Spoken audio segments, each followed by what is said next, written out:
Welcome to First and Goal, where everything is made up and the points don't matter. Get ready for the latest and hottest topics in the SML. Let's get started. Here's your host, Mad Bomber.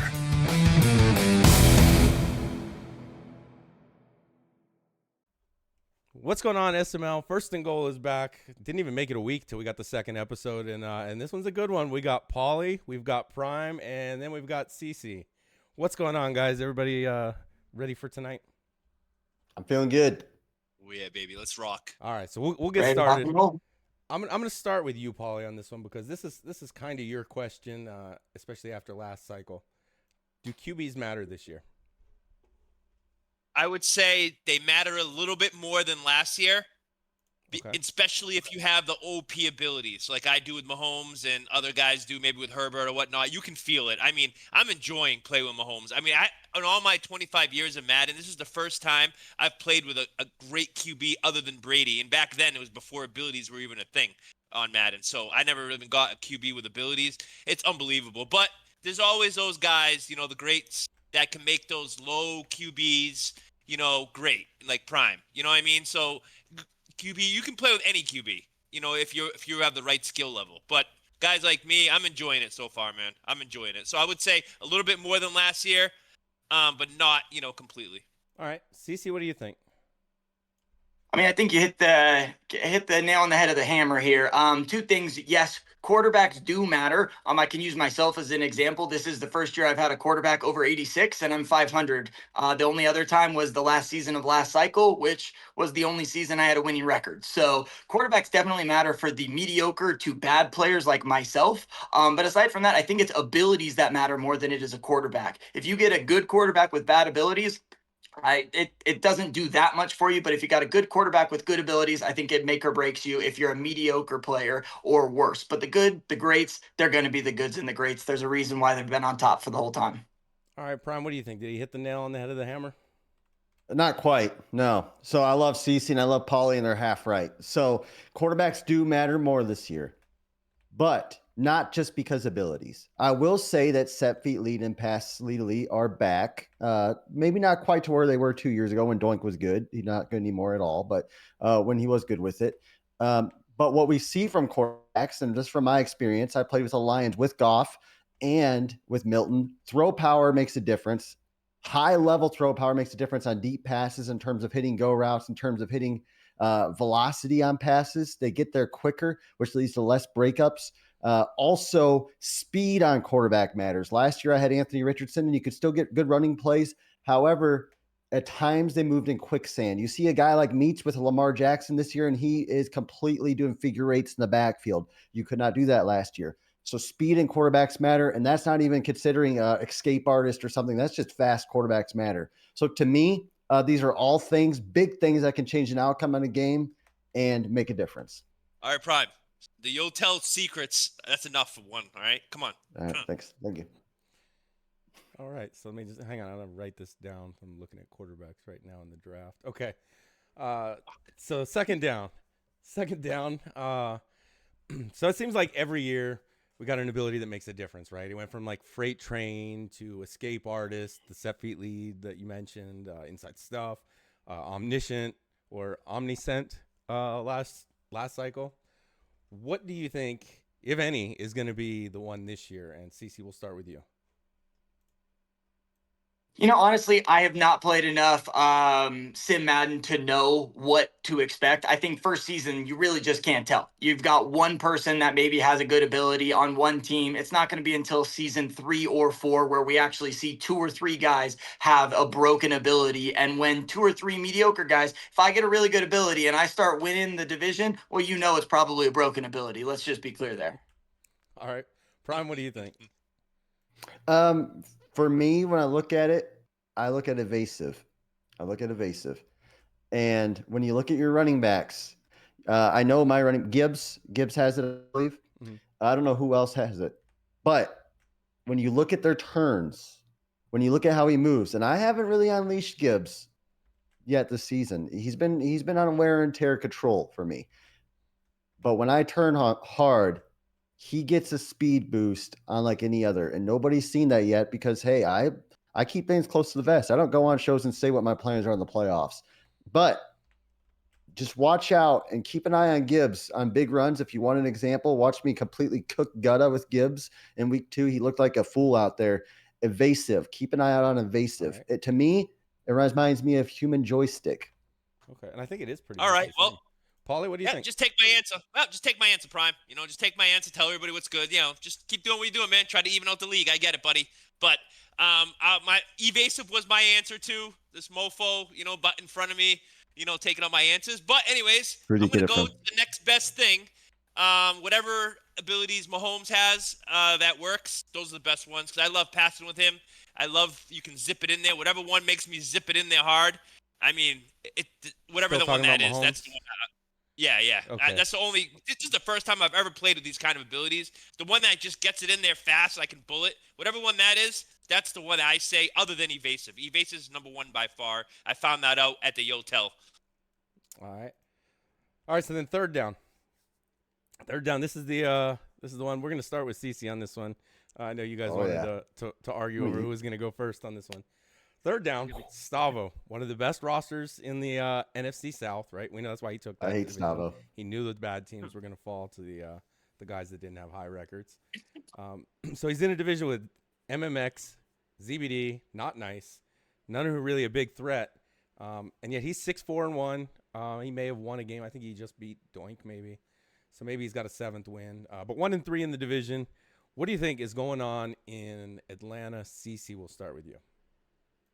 Well, first off, he did win. Yeah, he beat Trick. So he is 7-4 right now. But at the end of the day, I'm rooting for Stavo to lose every single game this season. I do not care. I have his first round pick, and the more he loses, the better it goes for me. Now, that being said, we need to look at his 3 divisional losses so far, right? I think it's important. Who did he play, right? He's played not nice, and he played him at the end of last cycle. He played him week 18, and I know Stavo was benching his starters, but not nice handled him. I think it was 31-14, and now he's beaten him once this cycle. So right now, Not Nice is 2-0 against him. And then if we look at MMX, everybody can agree MMX has been playing ridiculously well this year. And last year, the 2 games that they played against each other, Stavo won by a combined 9 points, and they were both 1-score games. So, I mean, he hasn't done well against those 2 either way. And now that the teams are a little bit more even, I think it just kind of shows what we're seeing here. All right, CC with the deep dive. Pauly, I think you won the coin toss, so we'll go to you next. Okay, so only the truth. I'm going to break it down. I thought a lot about this one. Siri, what's the definition of absolutely whipped? Okay, they didn't give me anything. My phone's not charged. Anyway, so we're going to give you what happened and what started Stavo's downfall. Okay, it happened about, I don't know, a year ago at the gym. Big time Stavo, leg day. Comes in, okay? Hey! And then Mamacita comes in.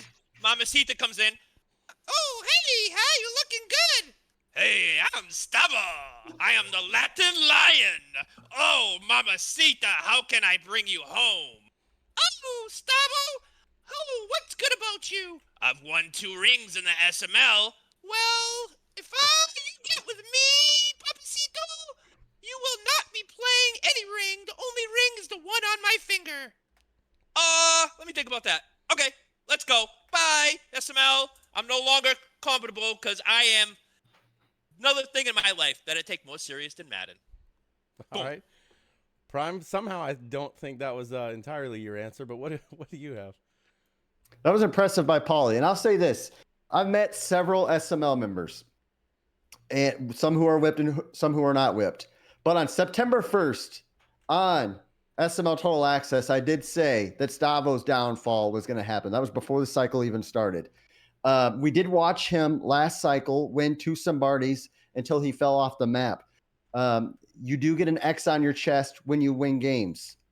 He got an X on his chest. What I do think has happened is simple. I do think that we've seen it with other players in the SML who are no longer here. You could take a guess, but we're early in a cycle, and the best YouTubers, they just haven't put out the good content yet. So he doesn't have that on his side. Secondly, Stavo did meet a partner. Now, this is where Pauly makes his mistake. He assumed the gender. I'm not going to go there. Whoever Whoever Family Stavo's with, friendly show here. whoever Family Stavo's with, friendly. they are taking his attention away from the game. They're taking his attention away from the game, and it's impacting him. He is whipped. I looked at his messages in the month of August, 24 to 25. He is down 1,200 messages compared to last year in the month of August. Stavo is distracted. Stavo now has the X on his chest. The good content that you could find online is not out there yet for him to use and absorb. And also, he's in a conference where he can't dog walk the players. I'm in the conference. Soda's back and he's playing well. Damon's in the conference. He is cooked. He's not going to make a Simbardi because he is a bum and he won't even last a cycle, honestly, because his friend, his partner, who this may or may not be, is not going to let it happen. Not to mention, he's already run 2, Bomber. And, you know, the first is a special one. And the second one, hey, it's there. But now there's no drive. He's already won 2 Simbardis. What's next? I mean, he's not going to reach 26 or whatever Prime has. So, hey, might as well take Senorita. Or Senior. Or Senor, as Prime says. Whatever makes him happy. Love is love. There you go. Fourth down. Last cycle, we added about 11 new guys. I think I went through, and that was just the ones on our list now. So it may have even been more turnover. But so that's about a third of the league. Most that since I've been here. How much do you think we see this cycle? More, less, or about the same? And we'll start with you, Prime. I'm going to say a little bit less, but not much less. So every 3 to 4 Madden cycles, it seems like there's a major change in member turnover. I remember when we first started, we're just happy to have owners in general. But when we did have owners, we had some legends. We had a WL Jones and we had Gov. We ended up ZZ the Great, Oshi, these names of guys. Some of you guys might have heard who spent a long time. Some of them came back for a little bit. Others didn't. Future Empire, who was in and out of the league. Grams, some of these guys. And then, I mean, those were like staples of the league.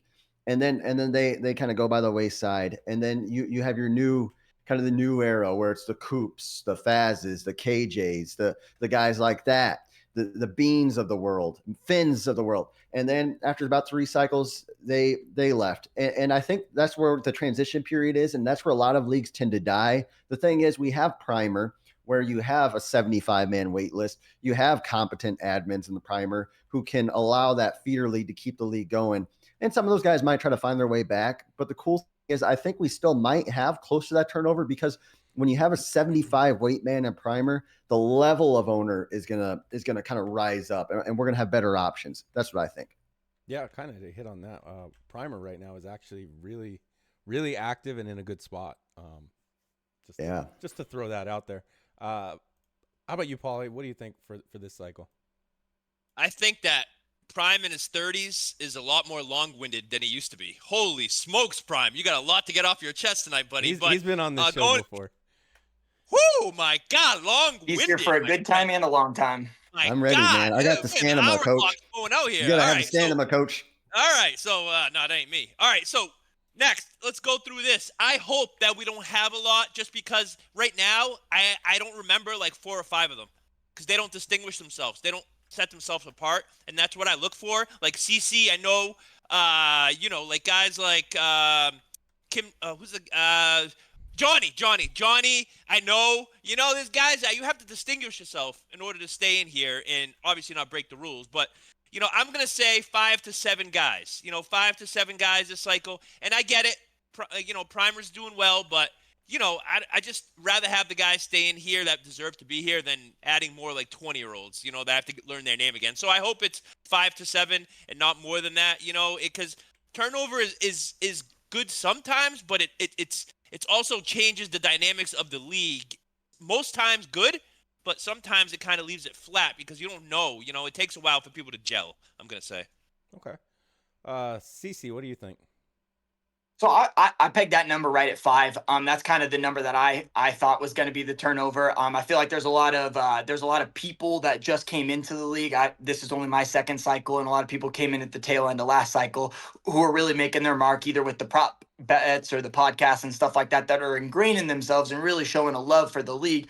But in addition to that, like Prime said, we have a huge waiting list, so you can't really have any of the the guys who've cemented themselves in the league leave and then think they're going to come back later on in the cycle just because it's open. We've got so many guys just waiting for that spot and that are going to do a lot in order to get a spot in the big times that I don't think we're going to have a lot of people leave over fear that they're not going to be able to get back in. So if I had to take a guess, I'd guess it's about 5, but 3 are going to leave, and I bet 2 people are going to get asked to leave. Who? Who do you think's gonna get asked to leave?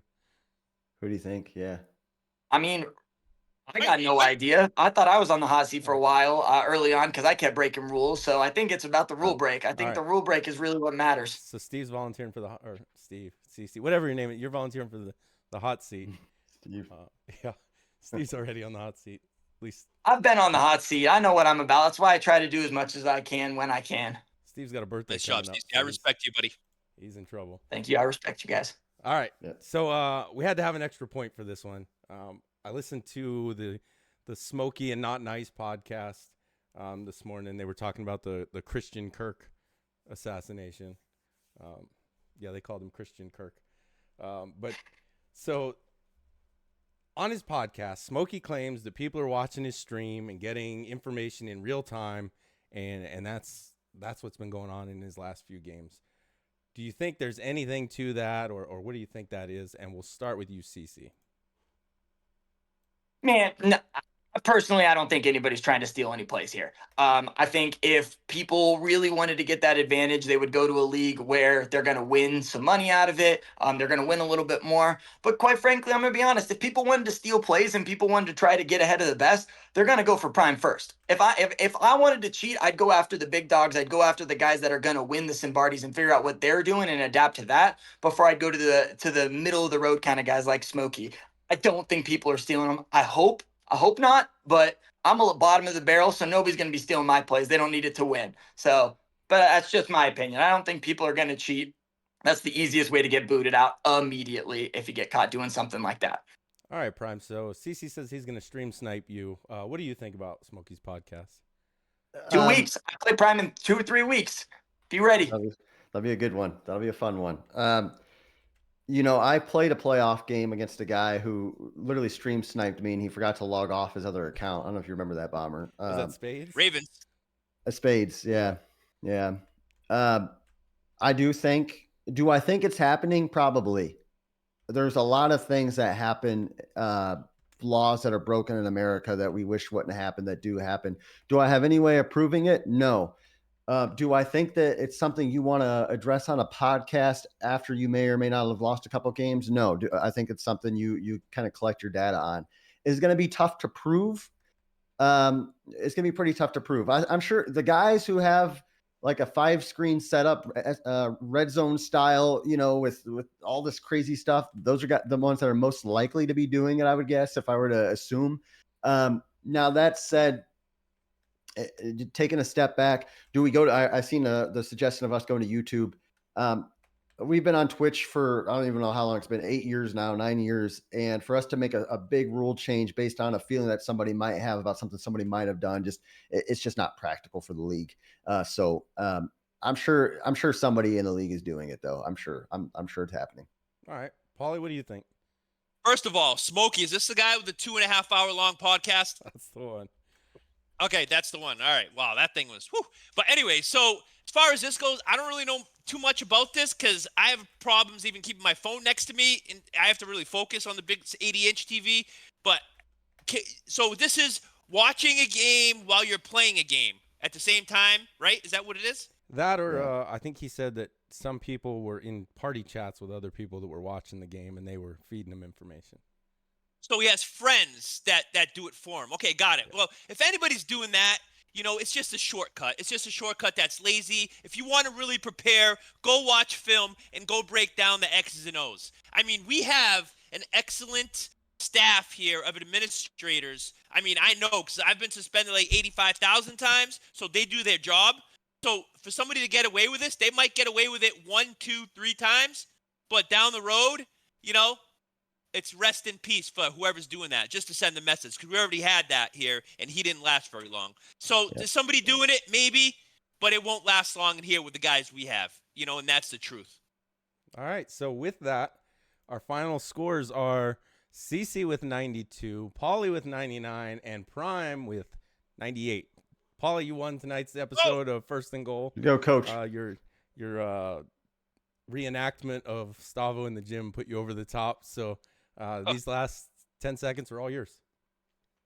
SML, I've been here a long time, and I promise you, if I win a Sombardi this cycle, I will retire on top. I will not drag it out anymore. I will just get out of here, and most people will be happy, and maybe two will be sad, but that's my goal this cycle, is just to win one, and I better do it before Mahomes retires, because if not, I might retire anyways, because the next QB, playing with another QB after playing with Mahomes, it's rest in peace for Pauly. But, hey, good night.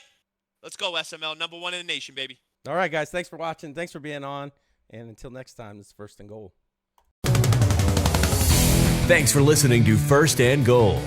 Be sure to check out Mad Bomber TV on Twitch and YouTube for the latest from the SML. And we'll see you next time on First and Goal.